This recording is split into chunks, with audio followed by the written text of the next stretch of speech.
এরকম বড় মাপের ব্যক্তিত্বের রাজ্যে থাকতে পেরে নিজেকে গর্বিত মনে করতাম। বুদ্ধদেব ভট্টাচার্যের পশ্চিমবঙ্গ থেকে এলে একটা আলাদা সম্মান প্রত্যেকে পায়। আমার মনে হয় নির্লোভ থাকাটা খুব জরুরি, খুব কঠিন। এমন কিছু উনি করেননি যাতে কোথাও কোনোদিনও ওনার পার্টি, ওনার পদ এবং ওনার ব্যক্তি জীবনে কোথাও এতটুকু কেউ প্রশ্ন তুলতে পারে। দুর্নীতিহীন প্রশাসন চালিয়েছেন এবং মানুষটির এই যে সাদা পাঞ্জাবি, সাদা ধুতিতে কেউ এতটুকু কালির ছিটে লাগাতে পারেনি। কিন্তু আবার জনগণ আবার স্বপ্ন দেখতে শুরু করেছেন। আজকে তার প্রমাণ এই জনগণ একসঙ্গে সমবেত হয়েছে। তখন বুদ্ধ ভট্টাচার্য কোনো আমাদের কাছে ওই সময় কোনো রাজনৈতিক দলের নেতা ছিল, পশ্চিম বাংলার নেতা ছিল, পশ্চিম বাংলার অভিভাবক, সেইভাবেই আমরা দেখেছি। প্রাক্তন মুখ্যমন্ত্রী বুদ্ধদেব ভট্টাচার্যের দেহ নিয়ে ইতিমধ্যেই বহু জনসমাগম পেরিয়ে যেতে চলেছে নাজিমউদ্দিন স্ট্রিটে। মৌলারি রোড শিয়ালদার সংযোগস্থলে মানুষের হাতে জনঢল নেমে পড়েছে একেবারে রাস্তায়।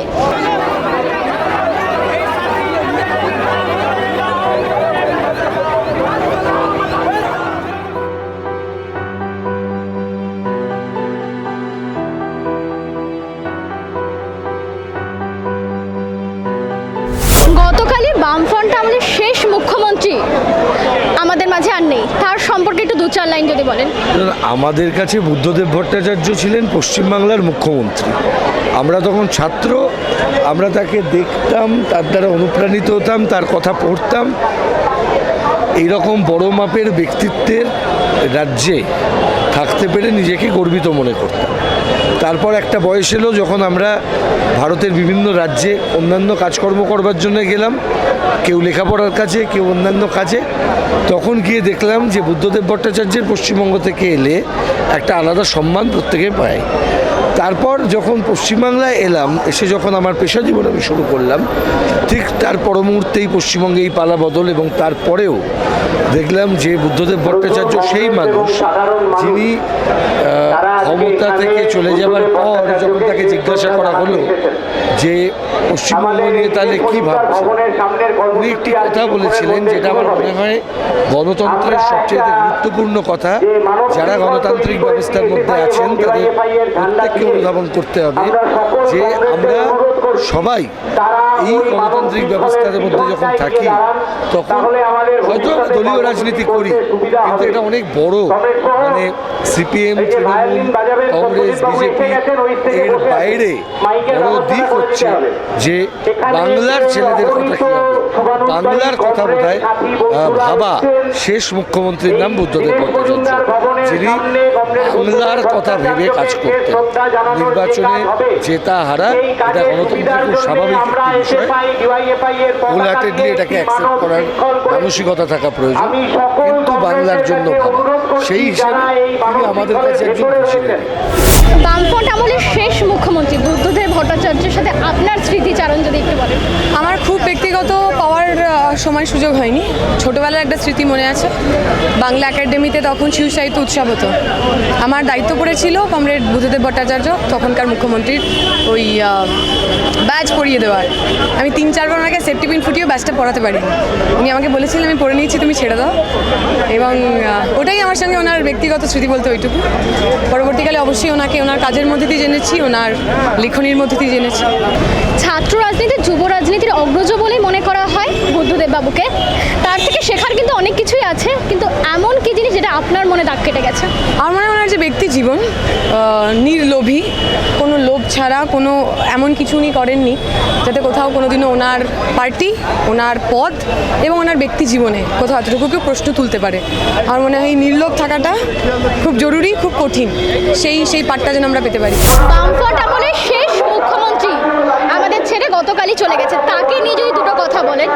দেখুন, এই মানুষটি আপামর জনগণকে স্বপ্ন দেখিয়েছিল। এক, বেসরকারি শিল্পোদ্যোগের মাধ্যমে বেসরকারি কর্মসংস্থান।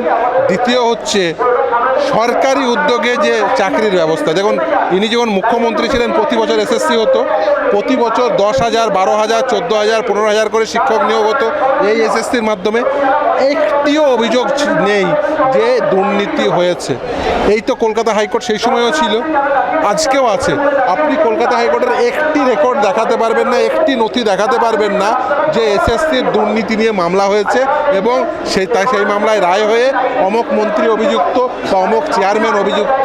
আজকে তাহলে কেন হচ্ছে? তার কারণ হচ্ছে একটি দুর্নীতিহীন প্রশাসন চালিয়েছেন এবং মানুষটির এই যে সাদা পাঞ্জাবি, সাদা ধুতিতে কেউ এতটুকু কালির ছিটে লাগাতে পারেনি। একদিকে সরকারি কর্মসংস্থান ছিল এবং অপরদিকে শুধুমাত্র সরকারি কর্মসংস্থানের মাধ্যমে যে সকলকে কর্মসংস্থান দেওয়া সম্ভব তা তো নয়, তাই বেসরকারি উদ্যোগ তিনি গ্রহণ করেছিলেন এবং এই মমতা বন্দ্যোপাধ্যায়ের জন্যই সেই স্বপ্ন অচিরেই মারা গেছিল। কিন্তু আবার জনগণ আবার স্বপ্ন দেখতে শুরু করেছেন। আজকে তার প্রমাণ এই জনগণ একসঙ্গে সমবেত হয়েছে। বুদ্ধদেব বাবুর থেকে তো অনেক কিছুই শেখার মতো, তার এমন কোন কাজ আপনার জীবনে দাগ কেটে গেছে? দেখুন, আমি বুদ্ধদেব বাবুর সম্পর্কে আমার যদিও ব্যক্তিগত এক অনুভূতি রয়েছে, তার কারণ আমি বুদ্ধদেব বাবু এই মমতা বন্দ্যোপাধ্যায় একটি কমিশন তৈরি করেছিলেন, সুশান্ত চট্টোপাধ্যায় কমিশন।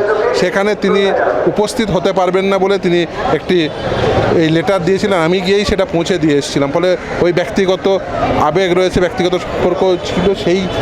তার থেকেও বেশি কথা যেটা আমার এই মুহূর্তে মনে পড়ে সেটা হচ্ছে আমি সেই ছাত্র অবস্থা থেকে আমি ওই বুদ্ধদেব ভট্টাচার্যের সেই বক্তব্য, এবং সেই কাটোয়ায় উনি যখন কেডিআই মাঠে যখন গেছিলেন সেই বক্তব্য থেকে শুরু করে ব্রিগেডের বক্তব্য, ওনার বক্তব্য শুনেছি এবং শুধু শুনিনি, সেগুলো থেকে ইন্সপিরেশন নিয়ে আবার বাড়ি ফিরে গেছি, পাড়ায় ফিরে গেছি, শিক্ষাক্ষেত্রে ফিরে গেছি এবং এখনও যে কর্মজীবন চালায় এই যে সমস্ত মানুষগুলোকে আদর্শ হিসেবে দেখে এই আদর্শের প্রতি আকৃষ্ট হয়েছি।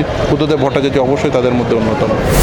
ছাত্র রাজনীতি, যুব রাজনীতিতে বুদ্ধদেব ভট্টাচার্যকে কিছু শেখা আপনাদের অগ্রজ বলেই মনে করা হয়। তার থেকে আপনার মনে কি দাগ কেটেছে, তার থেকে কি শিখতে পেরেছেন?